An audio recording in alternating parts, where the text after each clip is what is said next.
是哪里还没有好？你在那山洞里照顾我，你想怎么报答？啊？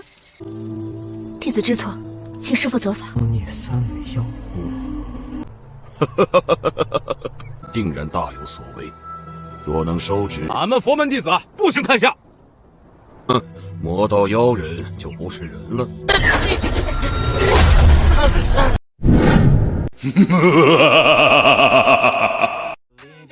So remarkable. Thoughts in my head, a collage and they spread. I'll be great one day, going off of my meds. No, I'm not giving up, no, I'm not giving in. I will make it to the top, taking off in the wind. I gotta make it, I'm saving every day to taste it. I'm patient, but my mind, it can hardly take it. I'm chasing a dream that I've had for several ages. A vacant, modern kingdom for the taking. Now that I've been put through hell, I never got anyone's help. I had to do it all myself. I don't ever slow up, no I don't take shit. I got no love for the fakeness. If you wanna play tough and wanna hate this, I'll always show up and make a statement. I don't ever slow up, no I don't take shit. I got no love for the fakeness. If you wanna play tough and wanna hate this, I'll always show up and make a statement. I don't ever slow up, no I don't take shit. I got no love for the fakeness. If you wanna play tough and wanna hate this, I'll always show up. Hai semua para kaum rebahan, yang begitu santuy nikmatin cemilan sambil lihat Donghua kesayangan. Gimana kabarnya hari ini? Semoga semua sehat selalu. Kali ini saya akan melanjutkan cerita Donghua yang berjudul Jade Dinasti, yang mana telah memasuki episode ke-14. Oh ya teman-teman, saya mengingatkan bahwa ini semua full spoiler ya. Dan apabila teman-teman yang baru mampir, dan merasa kurang suka dengan pembahasan sebuah alur cerita, saya sarankan untuk langsung nonton full filmnya. Teman-teman bisa cek langsung ya di website Anichin, agar bisa mendapatkan sensasi epik saat pertarungan dan kisah cintanya. Yang masih suka menyimak alurnya, yuk mari kicap ke alurnya. Di episode sebelumnya, Xiao Fan terlihat bingung ketika ia melihat tulisan di dinding batu, yang dimana Biao menjelaskan itu adalah sebuah buku surgawi yang dipelajari oleh sekte iblisnya. Dari penjelasan Biao pun sontak tambah membuat Xiao Fan sangat bingung. Seperti frustasi ketika ia membaca semua tulisan tersebut. Ajaran iblis yang dianut Biao terselipkan ajaran Buddhis, ajaran kebenaran. Kemudian, terlihat Biao sangat frustasi karena belum menemukan jalan keluar dari gua tersebut. Sampai Biao menyuruh Xiao Fan membunuhnya, agar Xiao Fan bisa bertahan hidup dengan memakan dagingnya. Namun di sini Xiao Fan tidak pernah mau melakukannya, walaupun terus didesak oleh Biao. Pada akhirnya Biao pun sangat bersedih dan menceritakan semua masa lalunya kepada Xiao Fan. Setelah itu Biao pun masih mencoba berdoa kepada patung yang dia anggap suci. Dan kali ini ia mencoba mengorbankan darahnya. Namun Xiao Fan tak sengaja melihatnya dengan bergegas ia menghentikan Biao dan pisau belati itu mengenai juga tangannya Xiao Fan. Xiao Fan pikir Biao akan melakukan bunuh diri. Ketika darah mereka menetes di bawah mereka yang terlihat seperti ukiran, batu ukuran tersebut memancarkan cahaya terang. Dan terlihat Biao pun meletakkan sebuah lonceng yang ia dapat. Dan pada akhirnya mereka pun menemukan jalan keluar, dan berhasil melewati reruntuhan yang ingin mengubur mereka yang kedua kali. Kemudian terlihat mereka sangat senang sudah bisa keluar dari gua tersebut.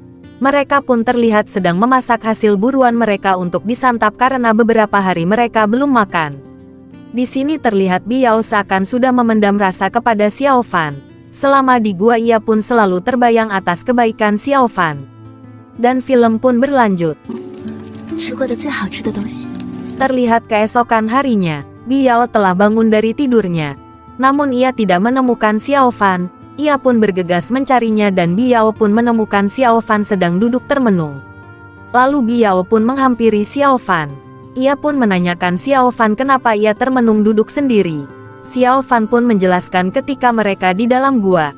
Ia teringat ketika ia sekarat bahwa Biao telah menolongnya dan membantunya. Ia bingung akan membalas kebaikan Biao karena telah menolongnya. Di sini terlihat Xiao pun sedikit menaruh hati kepada Biao. Dan jelas Biao pun telah menaruh hati kepada Biao. Saud Biao pun berkata jika Xiao Fan ingin membalas budinya, maka Xiao Fan bisa bergabung dengan sektenya. Namun Xiao Fan di sini tidak mau karena ajaran mereka berbeda. Yang mana Xiao Fan di ajaran kebaikan dan Biao menganut aliran iblis. Mereka pun terlihat berselisih kembali, dikarenakan perbedaan keyakinan yang mereka punya masing-masing. Pada akhirnya di sini mereka berpisah.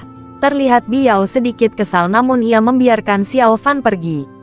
Tapi nampak jelas bahwa Biao selalu mengharapkan Xiao Fan selalu berada di sisinya. 去你的正道人士吧！ Di sisi lain, kita diperlihatkan Lu sedang berlatih pedang dengan senior seperguruannya yang diawasi gurunya. Namun jelas di sini Lu sangat tidak fokus berlatih, hingga seniornya dengan mudah mengalahkan Lu. Terlihat juga gurunya menegur Lu, agar ia tetap selalu fokus untuk berlatih. Lu pun meminta maaf kepada gurunya. Di sini kita melihat bahwa Lu masih sangat mengkhawatirkan keadaan Xiao Fan, yang mana ia belum dapat kabar tentang Xiao Fan karena itu ia tidak fokus berlatih. 修行必须身心合一，全神贯注。 Scene berpindah, di mana kita melihat Xiao Fan tengah santai sembari minum teh di sebuah kedai. Tak berselang lama ia pun dihampiri oleh seseorang laki-laki bertubuh besar dan kekar. Ia pun menawarkan minum teh bersama Xiao Fan. Lalu ia pun memperkenalkan dirinya adalah orang biasa yang bernama Wan Renmang. Di sini terlihat Wan seperti tahu tentang Xiao Fan, yang mana ia menyinggung tentang senjata yang dibawa Xiao adalah salah satu pusaka iblis legendaris yang ditinggalkan oleh tetua sekte iblis bernama Hei Xingxin dan tongkat tersebut bernama Mutiara Penghisap Darah. Tongkat ini dijelaskan bisa mengendalikan amarah dan bisa digunakan kehendak bagi yang memegangnya. Sontak mendengar ucapan Tuan Wan membuat Xiao Fan terkejut, karena ia dari sekte Qin Yun. Telah diajarkan ajaran kebaikan namun ia telah menggunakan senjata iblis. Terlihat penjelasan Tuan Wan di sini membuat kacau pikiran Xiao Fan. Dan ketika Xiao Fan berpikir dan melamun, Tuan Wan di hadapannya telah meninggalkannya. Di sini Xiao Fan pun masih akan tetap terus membawa senjata tongkatnya. Dan ia berjanji walaupun tongkat tersebut dari aliran iblis, ia akan terus menggunakannya untuk aliran kebaikan. Lalu Xiao Fan pun pergi. 都是邪道之物，我行正道之事。 Ke sisi lain, terlihat Wan Renmang ini didatangi oleh anggotanya. Dan di sini dijelaskan bahwa ia adalah seorang tetua sekte. Dan sekaligus ia adalah ayah dari Biao. Tuan Wan pun memerintahkan anggotanya untuk selalu mengawasi Xiao Fan. Di sisi lain diperlihatkan seseorang yang sedang membuntuti seseorang namun ia telah kehilangan jejak. Namun tiba-tiba ia telah diserang. Dan yang menyerangnya adalah Biao. Ternyata orang yang membuntuti Biao adalah seseorang suruhan ayahnya. Tak lama berselang ayahnya pun menyapa Biao dan ayahnya menyuruh Biao untuk pulang ke sektenya. Namun di sini Biao masih teringat masa lalunya, yang mana ia masih menyalahkan ayahnya karena tidak peduli terhadap ibunya. Namun di sini ayahnya memberikan pengertian bahwa ayahnya selalu mencintai ibunya. Dengan diperlihatkan setangkai bunga yang pertama kali ibunya Biao berikan kepada ayahnya masih disimpan baik oleh ayahnya. Terlihat Biao pun di sini seakan sadar atas ucapan yang telah Xiao Fan sebelumnya katakan, bahwa ayahnya selalu mencintainya dan memperdulikannya. Dan terlihat Biao di sini melunak dengan perkataan ayahnya. Lalu ayahnya mengatakan kepada Biao bahwa ia telah bertemu Xiao Fan. Dan ayahnya yakin bahwa di masa yang akan datang Xiao Fan akan melakukan hal besar. Di sini ayahnya berharap banyak kepada Xiao Fan dan ingin mendapatkan Xiao Fan. Dan jelas di sini terlihat Biao pun sangat senang mendengarnya. Scene berpindah, terlihat Xiao Fan sedang berjalan menyusuri sebuah kota. Namun kota tersebut seperti kota mati, tidak berpenghuni. Ia pun melihat selebaran di papan pengumuman bahwa ada penyerangan iblis rubah ekor 3. Tak lama berselang ia pun dijumpai oleh kakek dan gadis kecil. Kakek tersebut adalah seorang peramal, yang kerjanya mencari uang dengan meramal nasib seseorang. Ia pun langsung menemui Xiao Fan dan membaca masa lalu Xiao Fan yang begitu sulit dan perjalanannya ke depan akan begitu suram dengan banyaknya rintangan. Sontak Xiao Fan pun di sini terlihat percaya saja sama kakek peramal. Peramal itu pun menjelaskan semua apa yang akan dilalui Xiao dan nantinya. Namun di sini kakek peramal itu meminta sebuah uang agar ia bisa membantunya untuk kesulitan yang dihadapi Xiao dan nantinya. Namun tak berselang lama, kita diperlihatkan kemunculan biksu dari sekte Vajra bernama Si Tao, yang mana ia bertujuan untuk memusnahkan semua iblis.